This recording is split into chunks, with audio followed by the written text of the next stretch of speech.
Cooking Diva, a novel about a Thai girl with a passion for Thai cooking, written by Panwadee, Ponglada K. Ittimakin. Episode 17. The soft morning sun was shining as Midi was riding her bicycles to the hotel in town.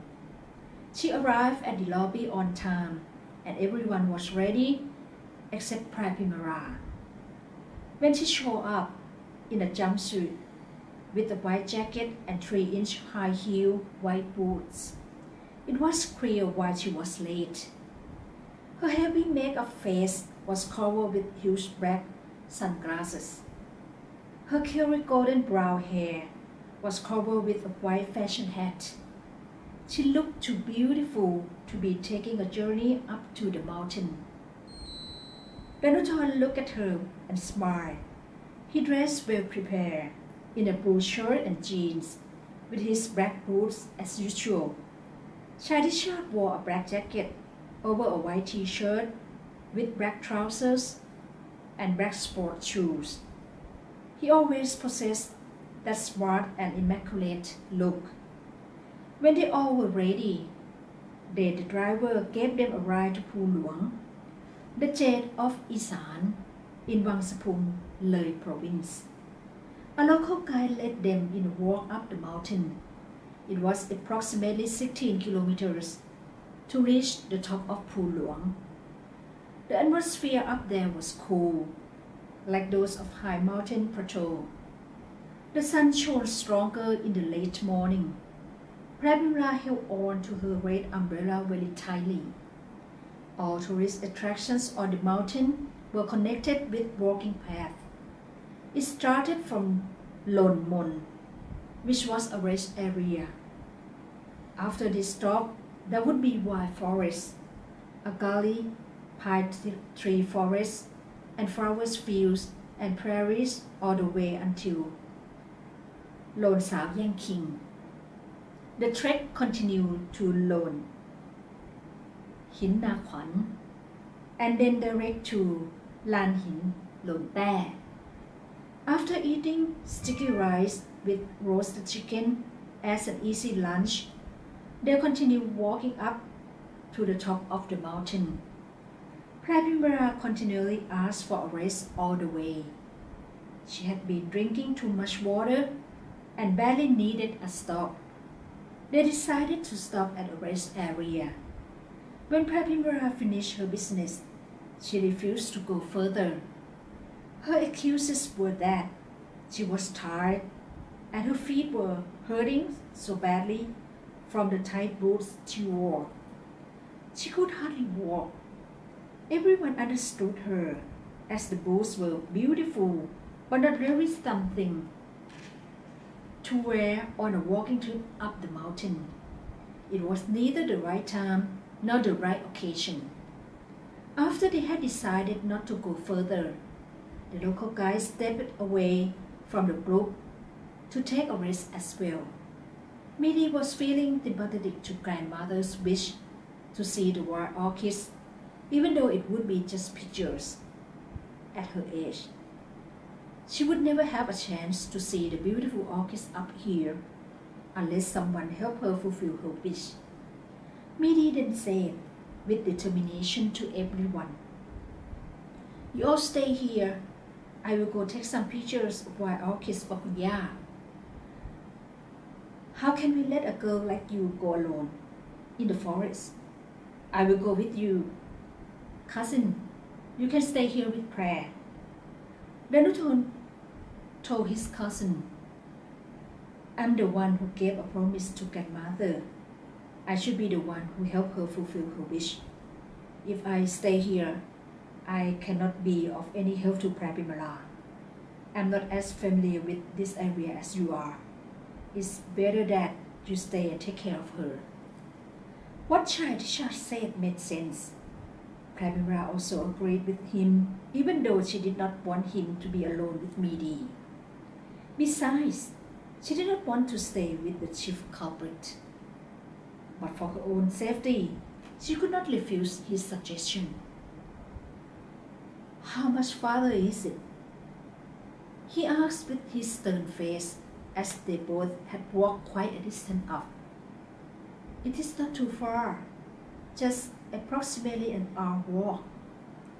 They finally reached their destination, where the beautiful and exotic orchids, dragonfly wings, the kind that looks like lady shoes, can be found. After Ittimakin took so many pictures of the rare orchids, they decided it was time to walk down the mountain. The clear sky suddenly turned dark and rain started falling so heavily that they had to find a shelter. The heavy rain kept pouring until dark. It got so cold and wet that they both had to sit beside each other in a crevice under the cliff. Late in the night, he took his jacket off and handed it to her. "Never mind, I'm fine." She refused and he said nothing. They both turned their bodies away from each other. Danuthorn and Panwadee stayed in separate rooms, but when the thunderstorm came, and it thundered frighteningly, she ran to his room with fear. He laughed when he saw her pale face. Her face now, without any makeup, is more beautiful than he had ever seen. "You are afraid of the thunderstorm, right?" Bang! The lightning struck so hard and so loud, it shook the earth. She was so frightened that she suddenly flew into his arms. "I'm so afraid. Let me stay here with you." "You are afraid of thunderstorms, but you are not afraid of me, are you?" He was always playful, even in a bad situation. She did not think much about anything. All she wanted at that scary moment was to have someone to be with and to rely on. He happened to be around at that exact time. Outside, thunderstorms still persisted. He saw that. She had fear in her eyes, so he enfolded her in his arms to soothe her. "Nothing is going to happen to you. You are safe with me." Panwadee buried her face in his wide shoulder. As it thundered, she hugged him very tightly, without letting him go. That night, she ended up staying overnight with him in the same room. Danuthorn woke up early in the next morning. He looked at her with a very strange feeling. It had never happened to him before in his entire life. He had never slept with a girl until dawn. She was the first one. Panwadee opened her eyes to see a man lying so close to her. She could feel the intimacy between them. Her face went red with embarrassment. She had never slept with anyone before. She rose up to sit on the small bed they had shared last night. "Did you do anything while I was sleeping?" "Oh no, I did not. You are going to be my cousin's wife. I don't want to risk my life. And you are not my kind of girl anyway," he said with a smile. Panwadee was not sure if what he just said was the truth. He might have told her a lie. Ittimakin and Midi had slept in a crevice all night. Midi woke up early. She went to a stream nearby to wash her face and rinse her mouth with water. It wasn't long before Ittimakin joined her there. He washed his face and turned to her. "What will your parents think about us staying all night together?" Midi knew that it was like a crime for a single girl to stay all night with a man because it was a violation of local custom and tradition, especially if a sexual relation occurred without the consent of the parents. But she knew that nothing happened last night. And that's the truth. So she said confidently, "Do not worry. I will tell my parents that nothing happened between us. I'm a divorcee with a daughter. I don't really care about this small matter." She shrugged. She only said that because she wanted him to feel relieved that. But in her heart, she still did not know how she would explain everything to her parents. If no one said anything, her parents would not know they stayed together. She would tell them that the four of them together stay all night on the mountain. "I hope everyone will understand." She reminded him of her past.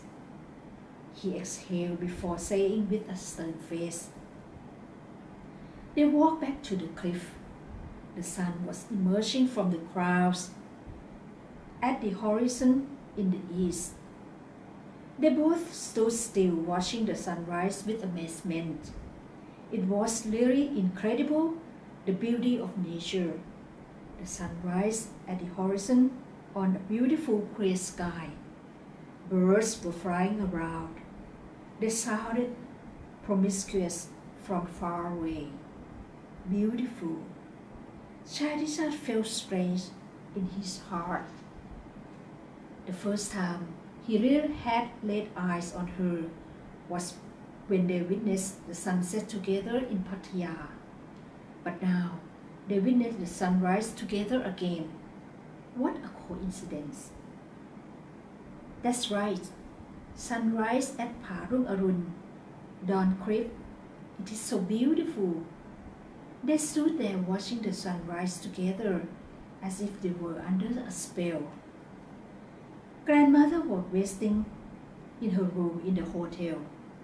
She said to Duchan with worry in her eyes, "I'm really worried how they are doing up there.